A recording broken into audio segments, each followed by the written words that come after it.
문재인 정부는 망해도 못 깨닫는 정부다. 이건 도저히 방법이 없는 것 같다. 이분이 사실 좀 친해설이 많이 있지 않았습니까? 어제 제가 그 방송을 보고 친해는 아닌 것 같다는 느낌을 받았어요.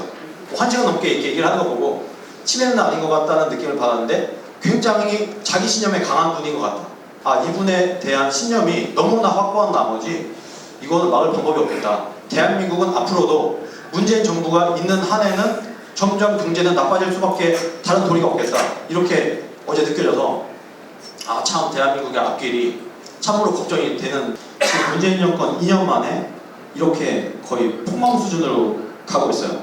제가 볼 때는 이런 정도의 속도로 5년을 다 채우게 되면은 정말 되돌릴 수 없을 만큼 우리나라가 굉장히 어려워지지 않을까 이런 생각을 합니다. 그래서 가장 좋은 건 사실 문재인 대통령이 스스로 본인의 무능을 깨닫고 자진해서 내려오는 게 가장 좋겠지만 어제 담화를 보건대 그럴 가능성은 없어 보이세요.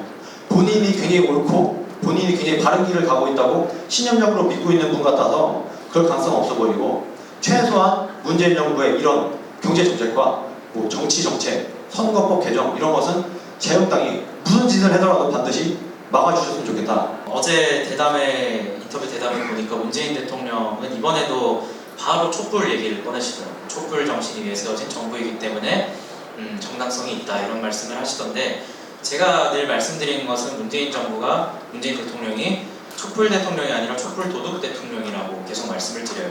지난 촛불 집회에 모였던 약 1,700만 명의 국민들은 단순히 문재인 대통령이 대통령되라고 모인 게 아니라 지난 수십 년간 쌓여온 정치적 패들, 블랙리스트든 어떤 그러한 정치적 패들을 청산해달라고 모였던 건데, 지금 정부에 와서는 드루킹 댓글 조작을 하고 환경부에서는 블랙리스트를 작성하고 더 심한 적폐를 만들었기 때문에, 이번에 만약에 진짜 좋은 대통령으로 바뀌어서 지난 정치적 패가 청산되었다면 저는 대한민국의 정치 문화가 굉장히 바뀌었을 거라고 생각을 하는데, 문재인 대통령이 들어섬으로써 그 기회를 영원히 잃었고 수십 년의 대한민국 운명이 바뀌었다고 저는 생각하는 사람입니다. 그래서 대통령이 부디 촛불 대통령이 아니라 촛불 도둑 대통령이라는 걸 좀 명심하셨으면 좋겠습니다. 그 삭발 투쟁하는 거 제가 직접 찍기도 하고 봤거든요.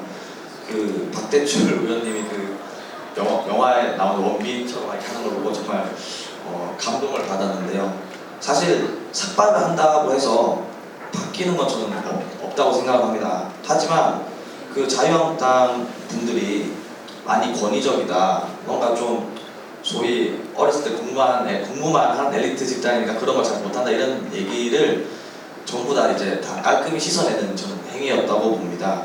그래서 그것도 그렇고요. 그 다음에 국회에서 그 누워서 투쟁하는 모습, 그리고 그 밤새서 그냥 매트 같은데 자는 것도 저는 사진으로 봤거든요.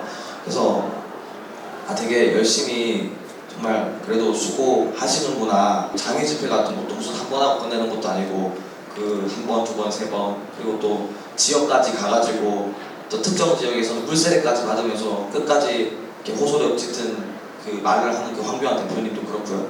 그래서 저런 노력이 있다 보면 분명히 또 요령도 생길 거고요. 그리고 분명히 저런 걸 보는 국민들이 진정성이 좀 보이는데 라는 것도 저는 분명히 있을 거라고 봅니다.